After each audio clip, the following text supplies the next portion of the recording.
तुम्ही पाहत आहात MCN न्यूज मराठी। इयत्ता 10वी व 12वीच्या निकालानंतर उच्च शिक्षणासाठी प्रवेश प्रक्रिया सुरू झाली असताना जळगाव जामोद तालुक्यातील विद्यार्थ्यांना आवश्यक दाखले व शैक्षणिक कागदपत्रे वेळेत मिळत नसल्याच्या समस्येकडे पालक संघटनेने लक्ष वेधले होते।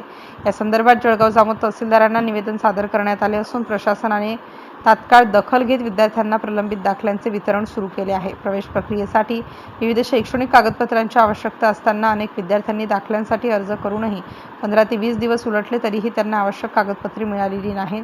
त्यामुळे विद्यार्थी व पालकांमध्ये नाराजीचे वातावरण निर्माण झाले असून तहसील कार्यालयात वारंवार फेऱ्या मारूनही समाधानकारक प्रतिसाद मिळत नसल्याचा आरोप पालक संघटनेने दिलेल्या निवेदनातून करण्यात आला।